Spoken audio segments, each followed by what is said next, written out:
Welcome back to the channel, guys. What we're going to be doing today is getting the Mark II ready to go to the drag strip.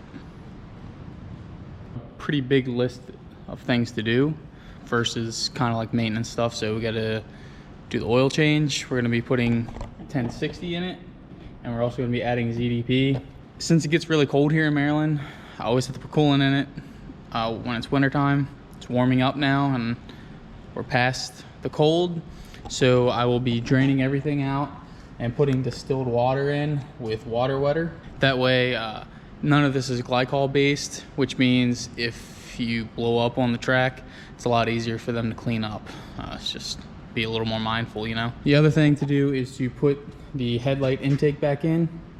So these are all the pieces. It's got a little air temp sensor in there. The reason I take that out again is because here in Maryland it gets cold, daylight savings time as well. So by the time I was getting home, it was already dark. So need both headlights. Now it's summertime, it doesn't get dark until 8 or 9. So I can go back to having one headlight. The next thing on the list will be swapping out this coil pack. I keep having a miss on cylinder 5. The last thing to do, the most important thing to do, is to actually test fit these slicks. These are traklite wheels. They're 13 by 8, and I have M&H 8 by 23. Bolt them on the car, fill them up with air, set it down, and see where they sit, because under hard braking, the fender can come down and rub into the tires, which is a terrible thing to do with slicks because they're just bias ply. They're not like a normal tire. You can blow through them really quick. So I have to raise the car up probably at least, like, I'd say 2.5 or 3 finger gap in the fender well. First thing we're going to start off with is just draining the fluids.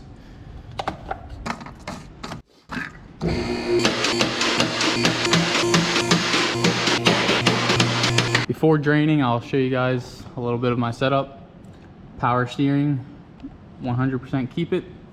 This is a SOT front cross member, and this is a Mark III rear subframe.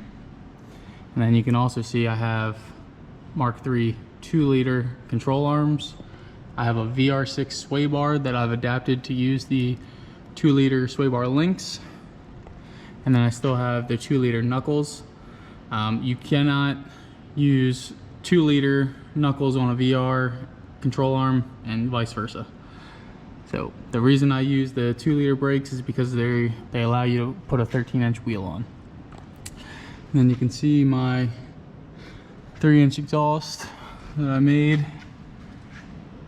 It's kind of hard to see, but there we go. Down, around, and right there. Perfect for the lift. Now there's 2 different bottoms of these caps. One takes a metal filter, and then these ones are cardboard, like they have the plastic on top. It's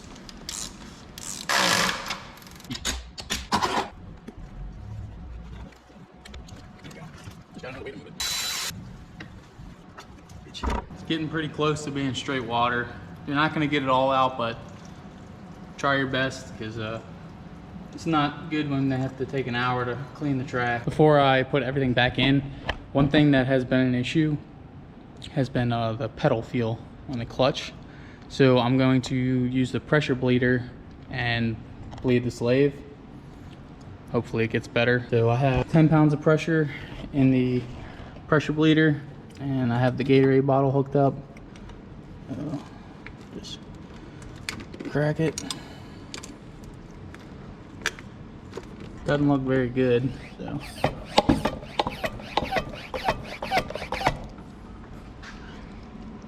Go until we have a decent stream out of it and it's clear again. Hopefully this will do the trick.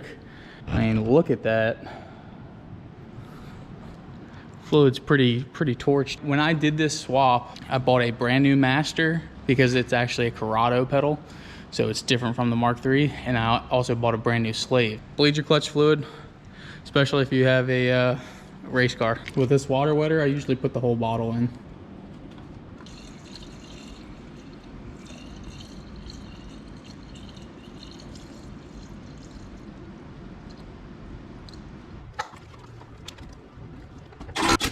Gonna be putting in 1060 and a zinc additive. I'm gonna put 7 liters in this. Usually VRs only take 6.5, but the extra capacity kind of helps with cooling, and I don't have a cat to burn up anyway. Now we're gonna swap over the coil pack. 5 was the one that I was having problems with. On a VR, it's 1, 2, 3, 4, 5, 6. So trace number 5. See if there's anything obvious in here. Nothing looks terrible. 4 5mm Allens. Nasty crack up here. Swap this out real quick. Next we're going to be putting the intake in. So you can see how I have it set up here. I don't run an air filter. I haven't for years. This engine came out of my Mark III, which had a headlight velocity stack for about 4 years, and never had an issue. These maps have a screen on them, so if anything horrible, first thing we gotta do is remove the grill. Press them, pull, pull. See? Comes right out. It's really easy.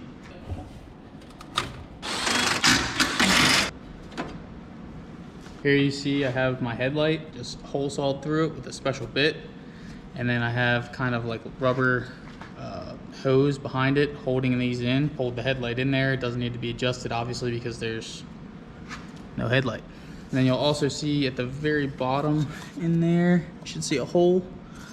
You always got to drill a hole in this because if it rains or go through anything, water gets in these headlights. So to keep them pretty, you got to drill those holes. Drill back on. There we go. I come over, grab the velocity stack, and whenever you do drill this, you got to drill a little bit larger than 4" because of how tight it fits.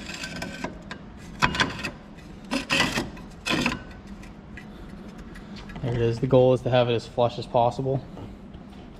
And then back here, to lock this in place, I cut this little sheet of ABS plastic, and it literally just goes on the back side of the headlight like that. And then I take this hose clamp and I put it on the back side of it so it sandwiches it in the headlight.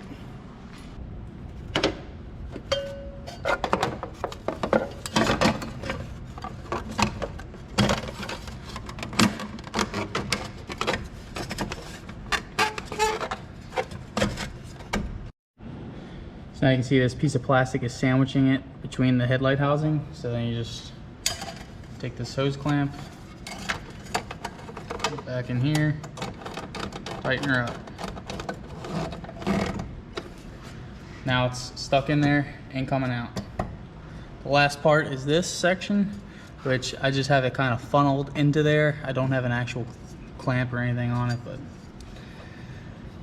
so it literally just slides on just like that, and then get it as close as I possibly can, and funnels the air right into the intake, and then just tighten her up.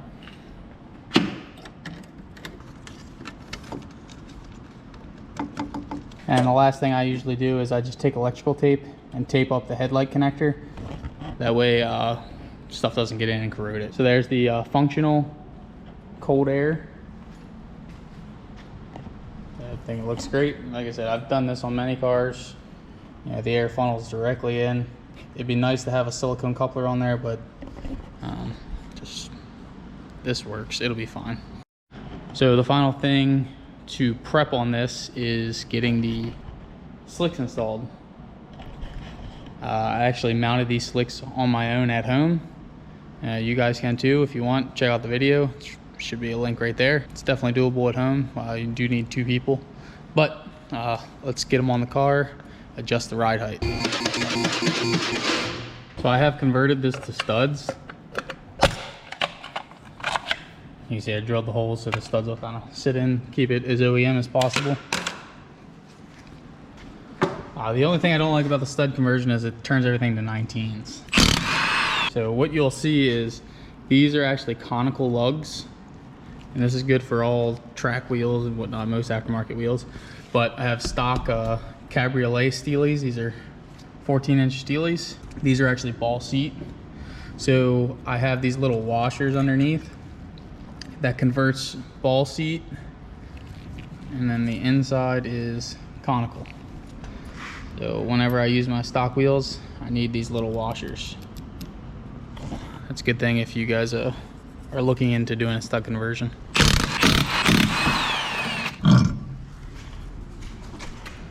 You can see this one has the arrow pointing that way, so this will be passenger side. These are really light.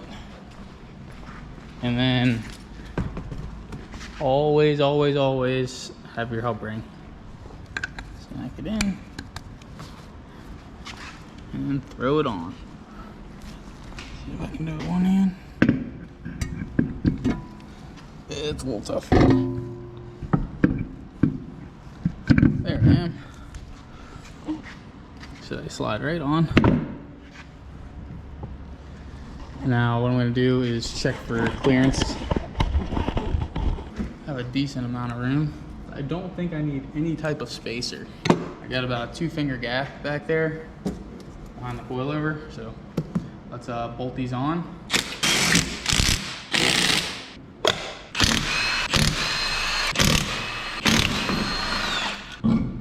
So this is all 2-liter Mark III. It's a 2-liter Mark III knuckle, 2-liter Mark III control arm, but I have a VR6 Mark III sway bar, and I have it made it up to the 2-liter tie rod link. This requires you to cut the end of the sway bar and also cut a little chunk out of the control arm for travel.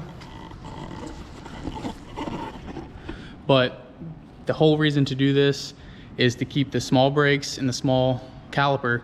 That way you can fit a 13-inch wheel. The slicks are 13s, and you can see they literally just go right on. We don't have to have any spacers, nothing like that. They just go right on. So this makes going to the track pretty easy for most of you guys. Yeah, just use 2-liter brakes.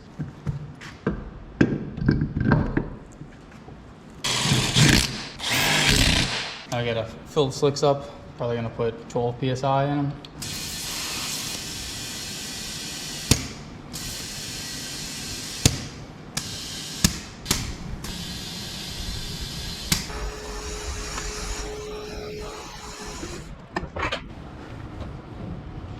So I think I need a little bit more. It does look pretty good though. I think what I'll do is I will unlock both coilovers and I will go up probably 5 complete turns. So I have these these are older NGP coilovers. I believe they're just coilovers NGP buys and just slaps their sticker on it. I think they're like KW something. That's what I've been told anyway. There is one good thing about them where they have this little set screw in here. So that gives you a good place to know where you're turning. So it's a 3mm Allen. I already took it out. I decided I'm only gonna go 4 complete turns. 1, 2, 3, 4. I went on 4 turns, locked the nut down.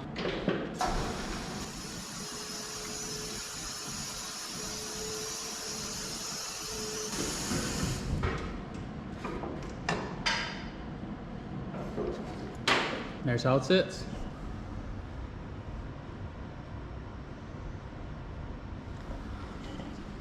I think the fender gap is perfect now. I can fit a good solid two fingers in there. That's what she said. Let's get another angle from this side. But if you guys like this kind of content, stick around. There's gonna be plenty more of it. Hopefully we'll be at the track with this soon enough. June bug's coming up, so really want to get there for that. But again, like, comment, subscribe, share these videos if you can. I think this was kind of helpful to some people. If you are interested in other stuff, I have the Mark III 1.8T series up here. I have the putting the drag slicks on somewhere up there. I have tons of videos that I put out this year, so if you guys can go like, comment, rewatch some of that stuff. There it is.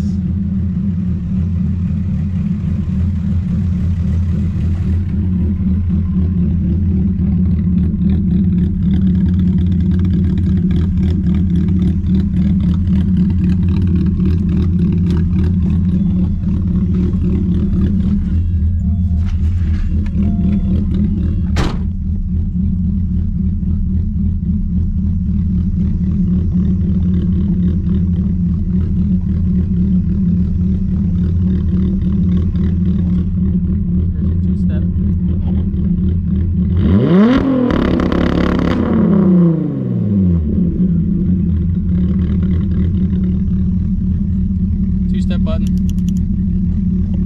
So if you guys like what you saw, like, comment, subscribe. See you guys in the next one.